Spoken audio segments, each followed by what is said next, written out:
Class 8-এর Bangla Pather Panchali. তোমরা সবাই মন দিয়ে শোনো, লেখো। সবাই লাইক অ্যান্ড সাবস্ক্রাইবটা দিয়ে দাও। পথের পাঁচালী লিখেছেন বিভূতিভূষণ বন্দ্যোপাধ্যায়। যেদিন অপু প্রথম পাঠশালায় গেল সেদিনের কথা লেখো। তোমার প্রথম স্কুলে যাওয়ার দিনটি মনে পড়ে? সেদিনের কথা তোমার যা মনে আছে লেখো।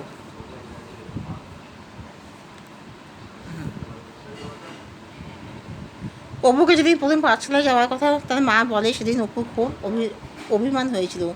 তার ধারণা ছিল যারা দুষ্টু ভাই বোনদের সঙ্গে ঝগড়া করে তাদের স্কুলে যেতে হয়। যারা দুষ্টু ভাই বোনদের সঙ্গে ঝগড়া করে তাদের স্কুলে যেতে হয়। সে তাই পাঠশালায় যাওয়ার জন্য কোনো উৎসাহ দেখায়নি। কিন্তু বাবা যাওয়ার তাড়া দেওয়ায় অপুকে গ্রামের প্রসন্ন গুরুমশাই পাঠশালায় যেতে হলো। বাবা যাওয়ার জন্য তাড়া দেওয়ায় অপুকে গ্রামের প্রসন্ন গুরুমশাই পাঠশালায় যেতেই হলো। প্রথম যখন সে পাঠশালায় গেল সেদিন সে অনেকক্ষণ মুখ নিচু করে বসে রইল। পরে ভয়ে ভয়ে মুখ তুলে চেয়ে দেখলো গুরুমশাই দোকানের মাথায় বসে দাঁড়িতে সন্ধ্যা লবণ ওজন করে কাকে দিচ্ছে। কয়েকটি ছেলে আপন মনে চাটাই পেতে বসে নানা সুর করে দুলছিল পড়ছিল। আর একটি ছোট ছেলে খুঁজিতে ঠেস দিয়ে আপন মনে পাততালির তালপাতা মুখে পুরে চিবাচ্ছে। একটি ছেলে মাচার নিচে তাকে কি যেন লক্ষ্য করছে। তার সামনে দুজন ছেলে সেলেট নিয়ে কাটাকুটি খেলা করছে। অপু তা দেখে যে ছেলেকে বড় বড় করে বানান লিখতে শুরু করে। কিছুক্ষণ পর গুরুমশাই বললেন,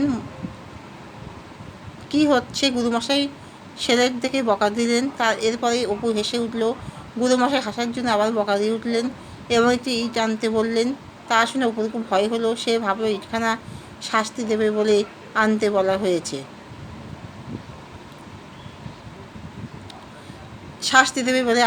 হয়েছে। পরে বুঝলো সেই ইটটি তার জন্য নয়, অপু ছোট ছিল বলেই সেদিন হয়তো গুরুমশাই শাস্তির হাত থেকে রেহাই পেয়েছিল।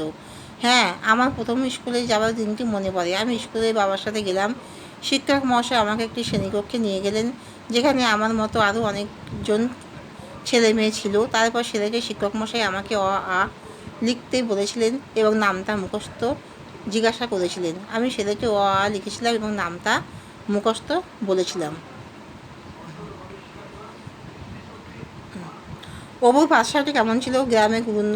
গ্রামে প্রসন্ন গুরুমশাই বাড়িতেই অপুর পাঠশালা ছিল। যে ঘরটিতে পাঠশালা ছিল তার কোনো থেকে বেড়া বা দেয়াল কিছুই ছিল না। চারিদিকে খোলা। পাঠশালায় শিক্ষা দেওয়ার বিশেষ উপকরণটি ছিল একটি বেদ। ছেলেরা নিজেরাই বসার চাটাই নিয়ে আসতো। এখানেই শেষ করছি।